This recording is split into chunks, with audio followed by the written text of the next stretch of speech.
Баршаңызға қайырлы күн, достар. Бүгін біз сіздермен голубцы жасайтын боламыз.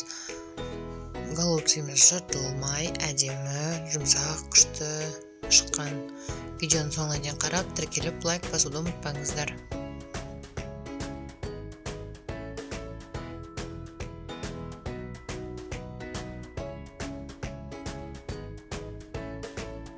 Жуылған күрішімізге майдалап төртбұрыштеп пиязымызды саламыз.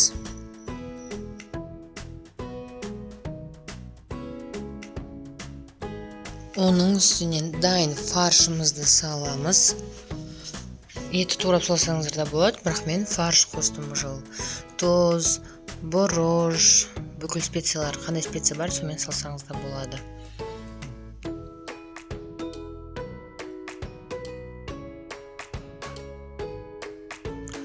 Лазымызға дайын болған фаршымызды уже сала бастаймыз. Лазыны пышақпен айналдырып, әдемілеп, қатты жарып жібермей, кесіп алмай, дайындап, мусорын шығарып тастап аламыз. Сосын күрішімізді қатты нығыздап тықпаймыз. Ішіне себебі күріш суға түскеннен кейін ол ісіне бастайды. Сосын ісінген екен лазын жарып жіберіп, бүкіл күріштеріңіз жаңағыдай судың ішінде жүреді да. Сол себепті қатты нығыздамаймыз, ақырын аз-аздан саламыз. Лаздың соңын түбіне дейін салып, бас жағына осындай видеода көрсеткендей кішкене толтырмай саламыз. Газымызға қазанымызды қойып, 150 граммдай 100 граммдай майымызды құйып, сәл қызған майдың үстінен уже пиязымызды, картошкамызды салып қуырып аламыз.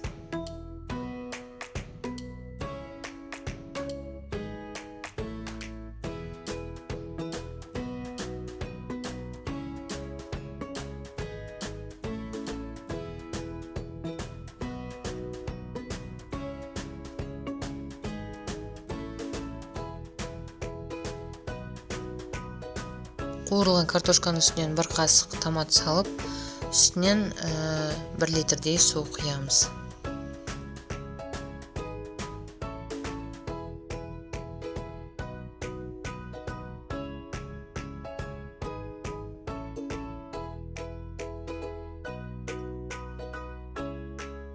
Голубцыда реттік несі жоқ, жаңағы такашқа ұқсап. Такаш менің немде YouTube каналымда бар, ссылкасын астына қалдыратын болам. Қалай ыңғайлы, лазылар түрлері, формалар әртүрлі болғаннан кейін, уже ыңғайына қарай, сиғанына қарай, уже неғыла бастайсыздар. Лазылар теріп болғаннан кейін бір қасық тұз салып, үстінен тағы да осылай су құясыздар. Себебі лазы сәл суға батып тұру керек, ішінде күрішке су кіру керек. Сосын бір қайнап шыққаннан кейін қазанның қақпағын жауып 40 минутқа дымдап қоямыз. Тамағымыз дайын болғанша мен салат жасадым. Ол салат сол тамақпен вообще күшті кетті. Ол үшін бізге жаңағындай пияз, помидор, лазы, қияр, кішкене шым-шым тұз керек. Өте күшті болған. Қора тамақтың өзі емес, салатпен араластырып жегенде не жетсін.